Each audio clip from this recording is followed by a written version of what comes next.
The Alchemy of Aloneness, Finding Liberation and Wisdom in Later Years. What if the cultural narrative surrounding aging, particularly the fear of being alone, were fundamentally flawed? What if, instead of something to be endured with grim resignation, solitude in later life could be transformed into a source of profound liberation, a wellspring of wisdom, and a catalyst for authentic self-discovery? Transcript: what if being alone was not something to endure but something to embrace? Imagine a quiet evening unfolding, the sun painting the sky in soft amber hues, casting long shadows that dance and shift as the world slowly winds down. For the first time in what feels like a very long time, you find yourself truly and completely with yourself, free from the demands of others, unburdened by the weight of expectations, immersed in the stillness of the present moment. Society, often driven by a relentless pursuit of external validation and a deep-seated fear of being alone, often tells us that solitude in old age is a misfortune, a sign of social isolation, personal decline, or even failure. But is this societal narrative an accurate reflection of reality, or is it simply a fear that we have been conditioned to believe, a self-fulfilling prophecy that prevents us from embracing the transformative potential of aloneness? The Stoics, masters of self-sufficiency and profound observers of human nature, viewed solitude not as an emptiness to be filled, but as a rare and precious opportunity, a liberation from the distractions and external pressures that once consumed so much of our time and energy. Transcript: the Stoics saw solitude not as emptiness but as an opportunity and unshackling from the distractions that once consumed us. For much of our lives, we chase the elusive phantom of external validation, anchoring our happiness to the fickle tides of relationships, constantly fearing the perceived void of being alone with our thoughts and feelings. However, wisdom, that invaluable compass that guides us through the complexities of life, teaches us that true contentment is not found in the sheer number of people we surround ourselves with, but in the strength and resilience of our own minds, in the ability to find peace and fulfillment within ourselves, regardless of our external circumstances. Old age, therefore, is not a time of social depletion or inevitable decline, but a period of profound refinement, a season where we learn to distinguish between genuine companionship and mere dependency, between authentic connection and superficial habit, between the fleeting pleasures of the external world and the enduring joy of inner peace. True friendship, at this stage of life, is no longer about quantity, about collecting as many acquaintances as possible. It is about depth, about nurturing a few meaningful relationships that provide genuine support, understanding, and connection, whether those relationships are with others or with ourselves. So, is solitude a loss to be mourned, or a liberation to be celebrated? The answer, as with so many of life's profound questions, depends entirely on how we choose to perceive it, on the mindset we cultivate, and on the conscious choices we make. Transcript: so is solitude a loss or a liberation that depends on how we choose to see it? Stay with me as we explore the transformative potential of aging, understanding why growing older is not an end to be feared, but a return to clarity, a journey towards inner peace, and a rediscovery of the deepest essence of who we truly are, stripped of the masks and expectations that we have accumulated throughout our lives. This transformative journey begins with a fundamental shift in priorities, a reevaluation of what truly matters in life and a conscious decision to align our actions with our deepest values. Transcript: 1. Understanding the shift in priorities. As the years pass, our priorities inevitably shift. What once felt urgent, the need for companionship, social validation, constant engagement, begins to lose its grip. As the years pass, our priorities inevitably shift, often in subtle but profound ways. What once felt urgent and essential, the relentless need for companionship, the constant desire for social validation, the relentless pressure to be constantly engaged and entertained, begins to loosen its grip, releasing us from its relentless demands. In our youth, friendships often play a central role in shaping our identity, providing us with a sense of belonging, offering us a reflection of who we think we are and who we aspire to be. We collect relationships like trophies, believing that the more we have, the more complete and fulfilled we will become. However, with the passage of time comes a deeper realization, a profound understanding that true fulfillment is not found in the presence of others, but in the ability to be at peace with oneself, to find contentment within our own minds, regardless of our external circumstances. As we age, the urgent desire to be seen, to reach out to others, to fill every moment of silence with conversation gradually fades away. In its place, a quiet contentment emerges, a sense of peace that arises from within, independent of external validation. We no longer feel the relentless need to prove ourselves, to maintain appearances, or to seek validation through the company of others. Instead, we embrace solitude, not as a void to be filled, but as a sanctuary to be cherished, a space for reflection, self-discovery, and inner peace.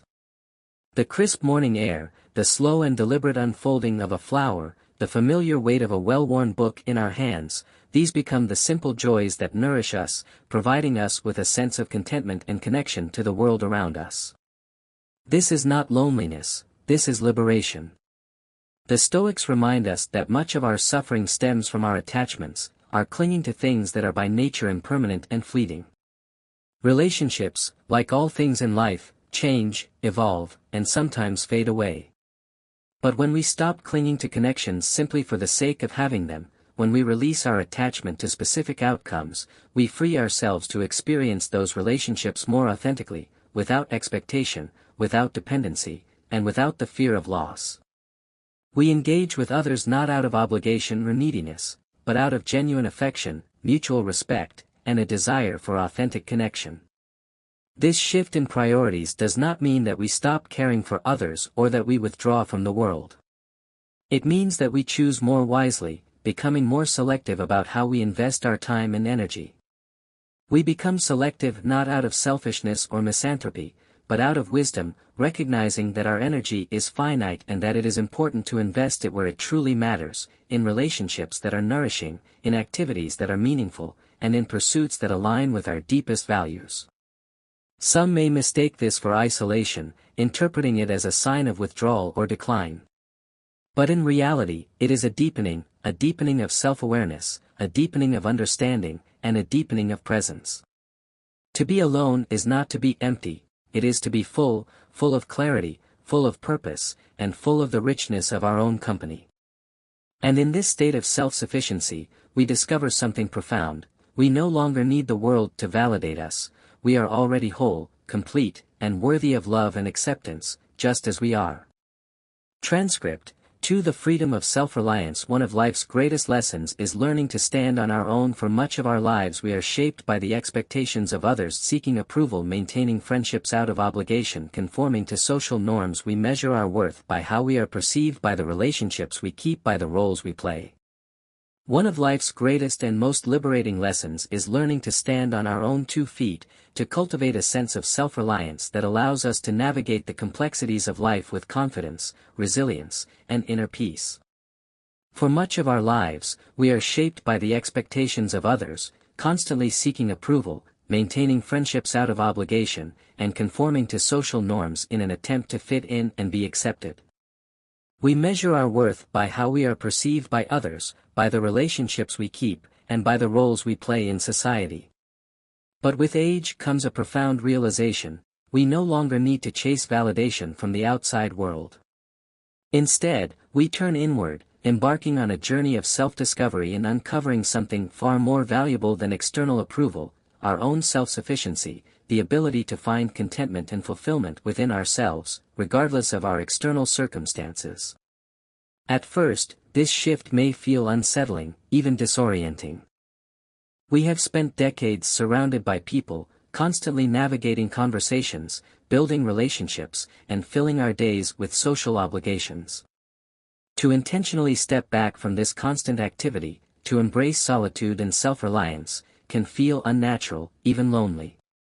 But then, a quiet truth begins to settle in, like dust settling on a forgotten shelf: self-reliance is not isolation, it is freedom. Transcript: But with age comes a realization: we no longer need to chase validation from the outside world. Instead, we turn inward and discover something far more valuable: our own self-sufficiency. At first, this shift may feel unsettling. We have spent decades surrounded by people, navigating conversations, building relationships, and filling our days with social obligations. To step back from this intentionally can feel unnatural, even lonely. But then a quiet truth begins to settle in: self-reliance is not isolation, it is freedom. It is the freedom to engage with others when we choose, rather than out of expectation or obligation. It is the freedom to prioritize inner peace over external approval, to make choices that align with our deepest values, rather than conforming to societal pressures. It is the freedom to simply be, without needing constant affirmation from others, to find contentment in our own presence, regardless of our external circumstances. Think about the moments in your life when you have felt most at ease, most authentically yourself. Was it in a crowded room, desperately trying to prove your worth through carefully chosen words and calculated gestures? Or was it in the stillness of a quiet morning, watching the sun rise slowly as you sipped your coffee, with nothing pulling at your attention, no demands on your time, no expectations to fulfill? Was it in the simple pleasure of watching the waves roll in on a deserted beach, feeling no need to be anywhere else, simply content in the present moment? Those moments of solitude were not empty, they were full of peace, full of clarity, full of a presence that required nothing from you. That presence is self-reliance, the unwavering knowledge that you are enough, just as you are. In our youth, we seek fulfillment outside ourselves, through recognition, through relationships, and through the sense of belonging that they bring. But as the years pass, we begin to see that fulfillment was never something to be found, it was already within us, waiting to be realized, waiting to be cultivated, waiting to be embraced. There is a deep and abiding satisfaction in knowing that we are enough, just as we are, that we do not need the world to affirm our existence or validate our worth for us to feel whole and complete. The beauty of self-reliance is that it allows us to engage with others in a more authentic and meaningful way. No longer do we seek companionship out of necessity or neediness, we seek it because we genuinely enjoy it, because we value the connection, because we find joy in sharing our lives with others. There is no desperation, no fear of being alone, no obligation to maintain connections that no longer serve us. We give freely, without expectation, because we are already full, because our own inner wellspring of love and contentment overflows into our relationships, enriching the lives of those around us. This shift in perspective is transformative. We stop fearing solitude and begin embracing it, recognizing it as a source of strength and renewal. We stop seeing ourselves as alone and start recognizing ourselves as independent, capable of navigating life with resilience, confidence, and inner peace. And in that independence, we find strength, we find peace, and we find a life no longer dictated by external pressures, but guided by the quiet, unwavering voice within us, the voice that has always known exactly what we need, the voice that has always been there, waiting to be heard. Self-reliance in later years is not about rejection or withdrawal, it is about liberation, the realization that everything we want, love, peace, understanding, was never outside of us, it was within us all along, waiting to be discovered.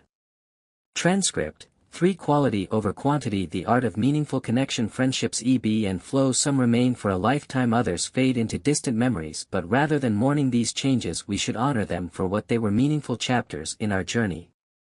Friendships, like all things in life, ebb and flow, changing with the seasons, evolving over time. Some remain for a lifetime, providing unwavering support and companionship through the many challenges and triumphs of life. Others fade into distant memories, becoming cherished reminders of a different time, a different place, a different version of ourselves. But rather than mourning these changes, clinging to relationships that have run their course, we should honor them for what they were: meaningful chapters in our journey, valuable experiences that have shaped who we are today.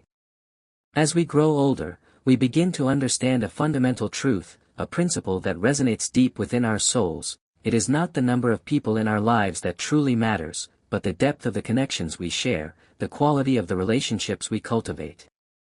A single profound conversation, a moment of genuine understanding, a shared experience of vulnerability in connection holds more value than years of superficial interactions, of shallow conversations that skim the surface without ever reaching the core of who we are. In our youth, we often equate companionship with abundance, believing that more friends, more gatherings, more voices filling the silence will somehow make us happier, more fulfilled, more complete.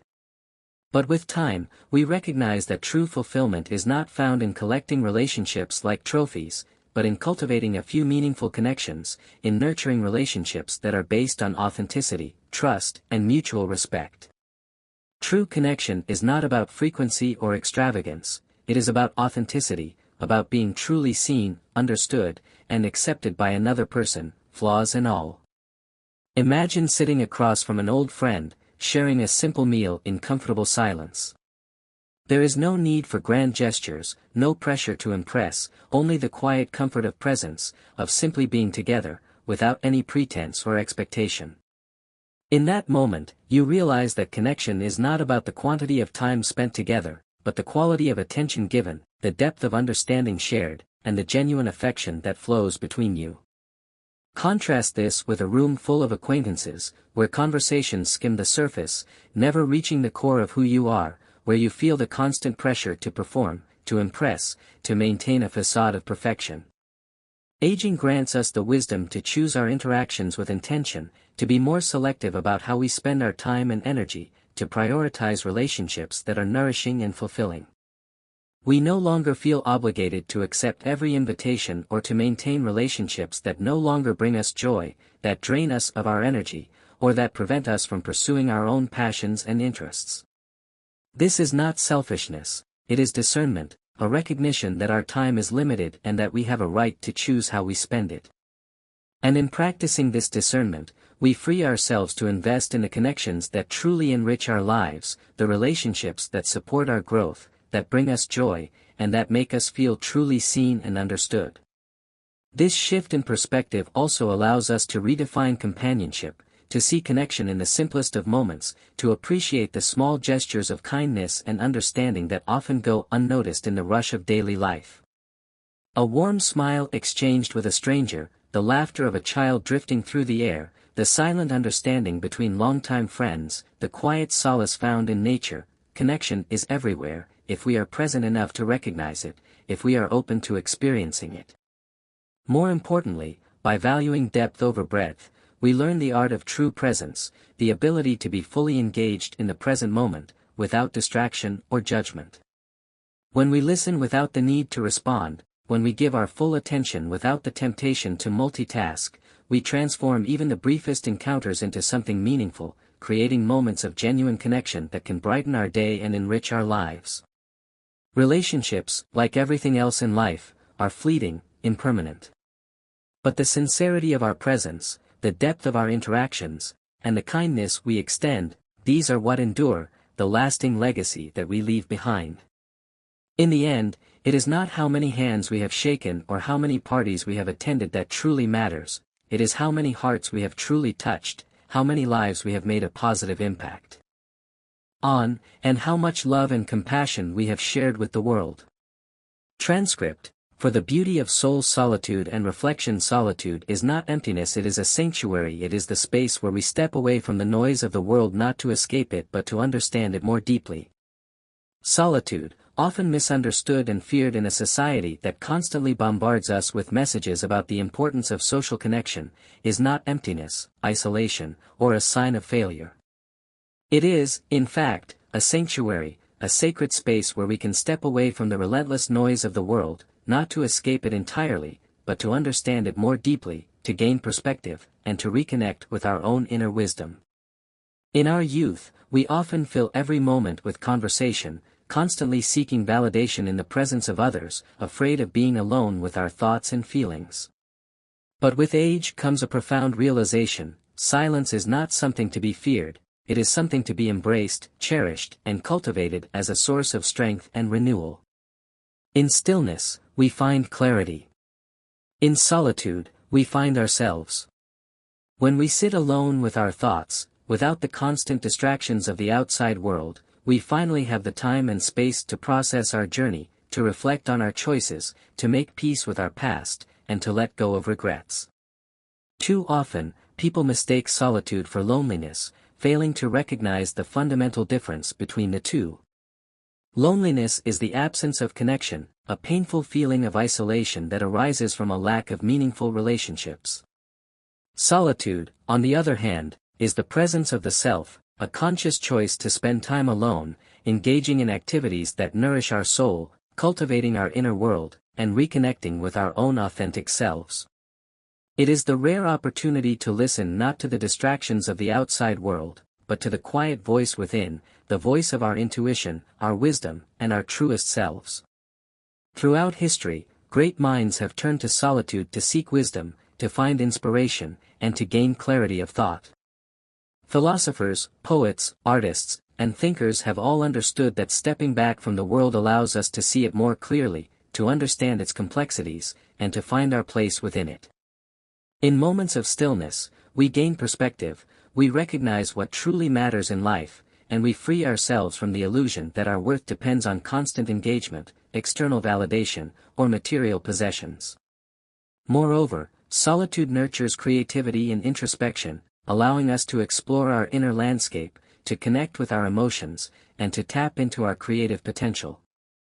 When we are alone, we can engage in pursuits that bring us joy, whether it is writing, painting, gardening, reading, or simply sitting in quiet contemplation, observing the world around us with a sense of wonder and awe. These moments remind us that fulfillment does not come from the presence of others, but from the richness of our own inner world, from the cultivation of our minds, and from the exploration of our souls. Of course, embracing solitude does not mean shutting out the world entirely, becoming a hermit, or withdrawing from all social interaction. It is about balance, about knowing when to seek connection and when to retreat into oneself, about finding the right rhythm between engagement and solitude that allows us to thrive. It is about allowing stillness to become a practice, a conscious choice to create space in our lives for reflection, introspection, and self-discovery, not as an escape from the world, but as a path to self-awareness, inner peace, and a more meaningful connection to the world around us. In the end, solitude is not a burden to be endured, but a gift to be embraced, a doorway to inner peace, a space for self-discovery, and a source of profound joy and contentment. And when we learn to sit comfortably with ourselves, to embrace our own company, to find peace in our own presence, we realize that we are never truly alone, we are always in the presence of our own soul, our own wisdom, and our own infinite potential.